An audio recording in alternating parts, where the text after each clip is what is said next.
The ICC T20 World Cup is yet to begin, and we already have one team, Bangladesh, being withdrawn from the tournament, and Pakistan boycotting its match against India in Colombo. Bangladesh had requested to shift its matches from India to Sri Lanka over perceived security concerns. But the ICC turned down the request, and with Bangladesh refusing to send its team to India, they were replaced by Scotland. The Pakistan government's move to boycott the India match is seen as their way of showing support to Bangladesh. This means that the most lucrative match of the tournament could be reduced to a walkover, with Pakistan losing its points. This is not new in high-profile ICC tournaments.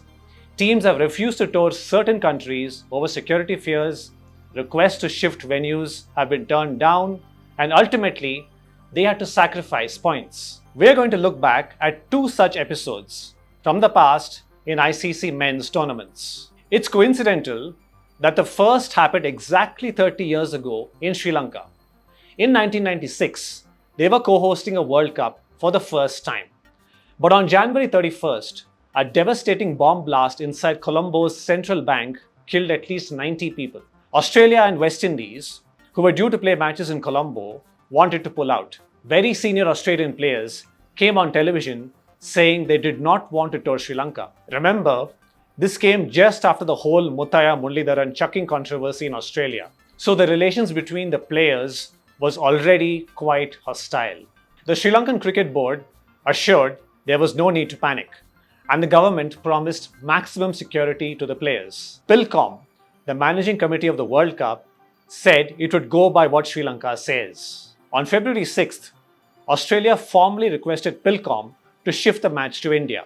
Mike Marcuzzi, the late American journalist who covered the World Cup, recalled this episode in detail in his book War Minus the Shooting. Marcuzzi writes of how the foreign ministers of Australia and Sri Lanka got involved. Lakshman Kadirgamar, the Sri Lankan foreign minister, had apparently warned his Australian counterpart, Gareth Evans, that any attempt by the Australian Cricket Board to convince other teams to boycott Sri Lanka could be considered a hostile act. Evans responded, saying he had no grudge against Sri Lanka, but it would be nice to change the venue. Meanwhile, PILCOM was doing whatever it could to ensure that all matches are held as planned, amid rumors that the World Cup would be cancelled. Before the opening ceremony in Kolkata, an emergency meeting was held between PILCOM, the ICC, and Cricket Board officials to come to some agreement. Jagmohan Dalmia even suggested calling on the United Nations to appoint an independent observer to report on the security in Sri Lanka. PILCOM even suggested rescheduling the India vs Kenya game to Colombo. The stadium would be sealed off for 3 days before the game. The match could be played in front of empty stands if need be. All this to reassure Australia and West Indies. But the Australians didn't budge. Finally, a decision was made, and it was announced in a dramatic press conference at the Taj Bengal, with Dalmia as the frontman. The schedule was not going to change. The two teams had decided not to tour. As a gesture of solidarity, a combined India-Pakistan team would play an unofficial match against Sri Lanka on Feb 13th in Colombo. Marcuzzi, who attended the presser, recalled the heated atmosphere. While Dalmia did most of the talking, the central target was the then ICC chairman Clyde Walcott, the former West Indies batter. Tough questions were asked as to why the ICC didn't intervene enough or do its bit to convince the teams that it was safe to play. Marcuzzi observed that Walcott looked short of answers, merely saying that the ICC had delegated the decision-making to PILCOM. He said Australia and West Indies had information from reliable sources regarding security, but when pressed for more details, all Walcott said was they were confidential. Now all attention seemed to be on Australia. But why did the West Indian players not get the same backlash? Marcuzzi reasons that this was seen as a war between two worlds, white versus black. Hence, the Australians were targeted. West Indies, given their financial situation, were also heavily dependent on Australia for tours and hence stayed on Australia's side.